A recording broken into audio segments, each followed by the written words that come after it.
Good motion, good stability on Dragon as it backs away.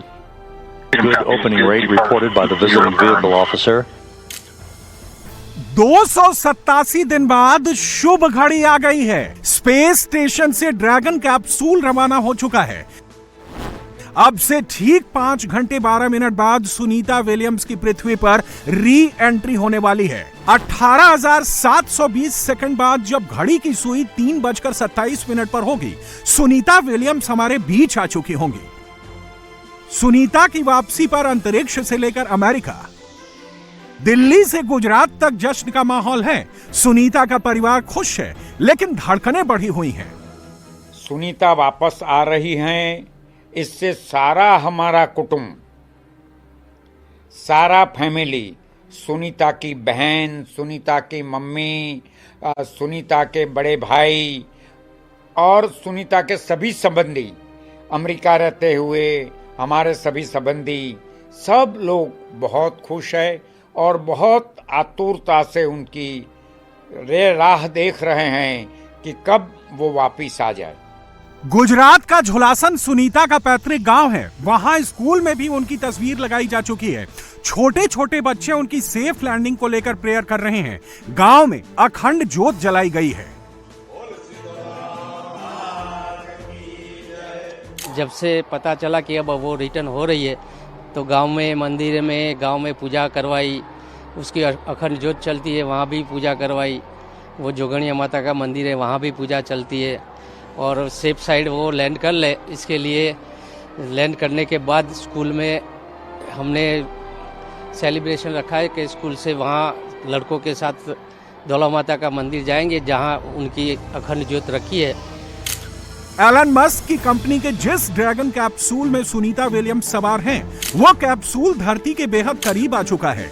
अब धीरे धीरे दूरी घट रही है। स्पेस में इस वक्त ड्रैगन कैप्सूल ऑर्बिट शिफ्टिंग का प्रोसेस को पूरा कर रहा है। करीब 4.5 घंटे बाद यानी रात के 2:41 पर यह पृथ्वी के वायुमंडल में री एंट्री करेगा और इसके ठीक 46 मिनट बाद सुनीता विलियम्स टच डाउन कर जाएंगे, यानी धरती पर उतर जाएंगे।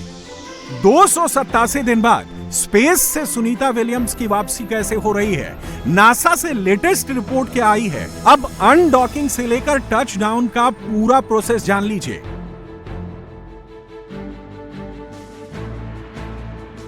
जैसे आम आदमी किसी यात्रा के लिए निकलने से पहले बैग पैक करता है, कपड़े जमाता है, ठीक उसी तरह स्पेस स्टेशन में आज सुनीता विलियम्स और उनके साथियों ने बैग पैक किया।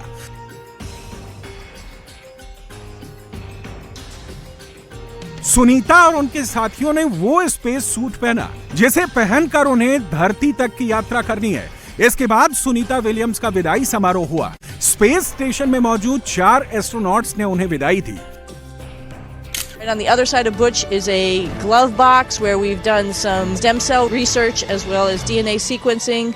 And there's an airlock where it can take payloads out of the space station, and those could be Earth observation satellites, they could be launchers of other microsatellites, they could be doing all sorts of amazing stuff.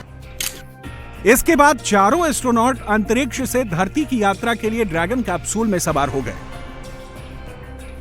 सुबह करीब 8:15 बजे dragon capsule का hatch close हुआ, यानी space craft का ढक्कन बंद किया गया। सुबह 10:35 पर अनडॉकिंग का प्रोसेस हुआ, यानी dragon capsule international space station से अलग हो गया। रात 2:41 पर डी ऑर्बिट बर्न होगा, यानी ड्रैगन कैप्सूल वायुमंडल में एंटर करेगा। इस प्रोसेस को री एंट्री कहा जाता है। इसके बाद 3:27 पर स्प्लैश डाउन यानी समुद्र में स्पेस क्राफ्ट की लैंडिंग होगी। स्पेस स्टेशन के धरती तक पहुंचने में सुनीता विलियम्स को करीब 17 घंटे का वक्त लगने वाला है। अगर मौसम में कोई खराबी आई तो ये वक्त थोड़ा और बढ़ सकता है, लेकिन ये तय है कि वो आज ही टच डाउन कर जाएंगी। 286 दिन स्पेस स्टेशन में गुजारने के बाद भारतीय मूल की सुनीता वापस आ रही हैं। इसे लेकर सब खुश हैं, लेकिन अभी भी टेंशन उतनी ही बनी हुई है, क्योंकि सुनीता की वापसी का असल इम्तिहान रात 2:41 पर शुरू होगा। 2:41 पर पहली बार डी ऑर्बिट बर्न स्टार्ट किया जाएगा, यानी स्पेसक्राफ्ट का इंजन ऑर्बिट की उल्टी दिशा में फायर किया जाएगा। यह प्रोसेस पृथ्वी के वायुमंडल में स्पेसक्राफ्ट की एंट्री के लिए किया जाता है और यही सबसे बड़ा चैलेंज है। पृथ्वी से इंटरनेशनल स्पेस स्टेशन की दूरी 403 किलोमीटर है। पृथ्वी का वायुमंडल करीब 100 किलोमीटर दूरी पर है। स्पेस में 303 किलोमीटर का सफर ज्यादा कठिन नहीं होता। असली कठिनाई और चैलेंज आखिरी 100 किलोमीटर के सफर में आती है। अंतरिक्ष से जब स्पेसक्राफ्ट वायुमंडल में एंटर होता है, उस प्रोसेस को री एंट्री कहा जाता है। इस वक्त स्पेसक्राफ्ट की स्पीड करीब 28,000 किलोमीटर प्रति घंटा होती है और तापमान करीब 1500 डिग्री सेंटीग्रेड की पार चला जाता है। वायुमंडल में एंट्री सबसे ज्यादा रिस्की होती है, क्योंकि अगर इस मौके पर थोड़ी सी भी चूक हो जाती है और एंगल बिगड़ जाता है तो स्पेसक्राफ्ट के जलने का खतरा होता है, या यूं कहें कि पूरा स्पेसक्राफ्ट ही भाप बन जाता है। कैसे, समझ लीजिए। पृथ्वी के वायुमंडल में अगर कैप्सूल का एंगल गड़बड़ा जाता है तो तेज स्पीड के चलते फ्रिक्शन बढ़ता है, भीषण हीट पैदा होती है, तापमान 1500 डिग्री के पार चला जाता है। ऐसे में स्पेसक्राफ्ट की हीट शील्ड जल सकती है, स्पेसक्राफ्ट तक जलने की नौबत आ जाती है। ये वो मोमेंट होता है जब नासा का कम्युनिकेशन भी स्पेसक्राफ्ट से करीब 5 मिनट के लिए बंद हो जाता है। री एंट्री के वक्त एंगल गलत होने से स्पेसक्राफ्ट के वायुमंडल से टकराकर वापस अंतरिक्ष में जाने का रिस्क रहता है। ऐसी सिचुएशन में स्पेसक्राफ्ट किसी दूसरी ऑर्बिट में शिफ्ट हो सकता है। इसके बाद इसे ढूंढने में ही काफी वक्त लग सकता है। सुनीता विलियम्स की वापसी के वक्त दूसरा बड़ा रोल कैप्सूल में लगे पैराशूट का होगा, क्योंकि स्प्लैश डाउन के वक्त पैराशूट ही सबसे मददगार होंगे। ड्रैगन कैप्सूल जब जमीन से 18,000 फीट की ऊंचाई पर होगा, तब इसकी स्पीड 550 किलोमीटर प्रति घंटे से ज्यादा होगी। उस वक्त कैप्सूल में लगे 2 ड्रैग पैराशूट ओपन किए जाएंगे, जिससे कैप्सूल की स्पीड कंट्रोल होगी और ये स्थिर भी रहेगा। कैप्सूल जब धरती से 6,000 फीट की हाइट पर होगा, तब इसकी स्पीड 24 किलोमीटर प्रति घंटा हो जाएगी। उस वक्त कैप्सूल की सेफ लैंडिंग के लिए 4 मेन पैराशूट खोले जाएंगे।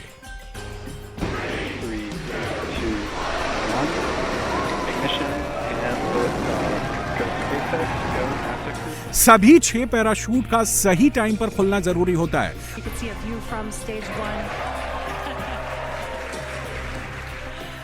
अगर ऐसा नहीं हुआ तो कैप्सूल की स्पीड कंट्रोल करना मुश्किल हो जाता है। ऐसा भी हो सकता है कि तब स्पीड से ज्यादा तेजी से ये धरती पर लैंड करे। 5 जून 2024 को सुनीता विलियम्स और Butch Wilmore international space station गए थे। 8 दिन बाद उन्हें वापस लौटना था, लेकिन स्टारलाइनर स्पेसक्राफ्ट के थ्रस्टर्स ने वापसी से पहले ही काम करना बंद कर दिया, जिसके चलते ये लोग वहां फंस गए। अब जिस ड्रैगन कैप्सूल में इन्हें वापस लाया जा रहा है, उसमें 16 ड्रैको थ्रस्टर्स लगे हुए हैं, जिसका काम स्पीड कंट्रोल करना और ऑर्बिट शिफ्ट करना होता है। वापसी के समय इन थ्रस्टर्स का रोल भी इंपॉर्टेंट होगा, क्योंकि किसी भी स्पेसक्राफ्ट के थ्रस्टर्स में गड़बड़ी हो जाती है तो एस्ट्रोनॉट्स लिमिटेड पावर सप्लाई और ऑक्सीजन के साथ स्पेस में फंस सकते हैं। ऐसी स्थिति में धरती पर मौजूद लोगों के पास इन्हें रेस्क्यू करने के लिए कुछ ही घंटे का वक्त होता है। ऐसा पहली बार नहीं है कि सुनीता विलियम्स अंतरिक्ष में फंसी हैं। उनकी पहली यात्रा में भी उनकी वापसी अटक गई थी। 6 महीने से ज्यादा उन्हें स्पेस स्टेशन पर गुजारने पड़े थे। उस वक्त स्पेसक्राफ्ट के बाहरी सिक्योरिटी लेयर में दरार आ गई थी।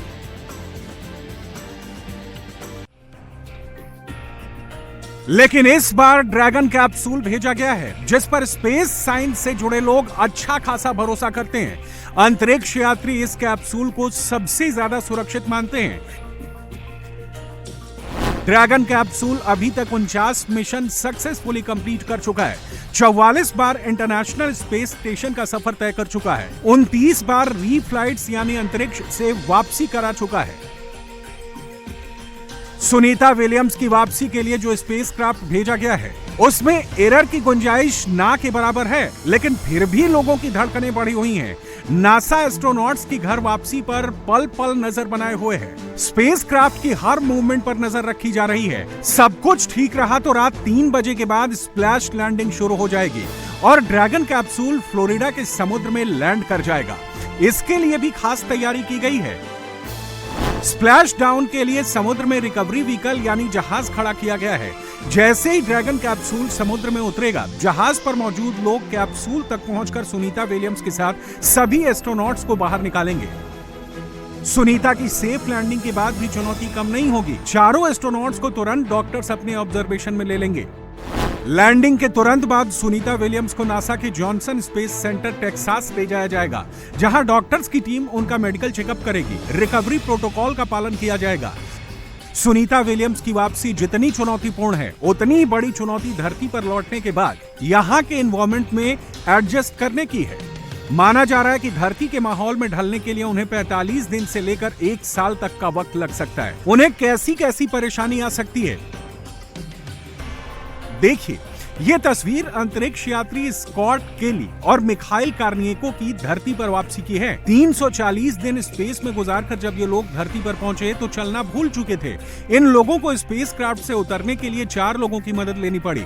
4 लोगों ने उठाकर इन्हें कुर्सी तक पहुंचाया। स्कॉट केली तो कई महीनों तक ठीक से नहीं चल पाए थे। सुनीता विलियम्स भी ठीक इसी तरह चलना भूल चुकी होंगी। ये वीडियो अमेरिकी एस्ट्रोनॉट हेडेनरी स्टेफानी शीन पाइपर का है। 12 दिन तक स्पेस में गुजारने के बाद 2006 में ये वापस लौटी तो एक स्वागत समारोह में बोलते हुए अचानक गिर गई। अपना बैलेंस नहीं संभाल पाई। ऐसी परिस्थितियों से भी सुनीता विलियम्स और बुच विल्मोर का सामना हो सकता है। अंतरिक्ष में 0 ग्रेविटी होती है, वहां किसी भी चीज को हवा के बल छोड़ सकते हैं, वो नीचे नहीं गिरती। ये आदत धरती पर लौटने के बाद बनी रहती है। कई अंतरिक्ष यात्री तो धरती पर लौटने के बाद ये आदत नहीं छोड़ पाए और कई मौकों पर उन्होंने ग्लास बोतल को अचानक छोड़ दिया। कुल मिलाकर धरती के हिसाब से खुद को ढालना काफी चैलेंजिंग होता है। ज्यादा समय तक स्पेस में रहने की वजह से एस्ट्रोनॉट्स की मसल्स वीक हो जाती हैं, हड्डियों का घनत्व भी घट जाता है, आंख खराब होने का भी खतरा बना रहता है, रेड ब्लड सेल्स की भी कमी हो जाती है।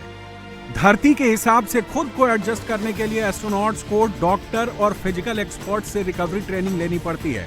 मसल्स और बोन की रिकवरी के लिए कई महीनों तक एक्सरसाइज करनी पड़ती है, कई थेरेपीज से गुजरना पड़ता है। इसके बाद भी कई महीनों तक नॉर्मल लाइफ जीना आसान नहीं होता। इस दौर से सुनीता विलियम्स को भी गुजरना पड़ सकता है। स्पेस स्टेशन में रहते हुए सुनीता विलियम्स ने कई रिकॉर्ड अपने नाम किए।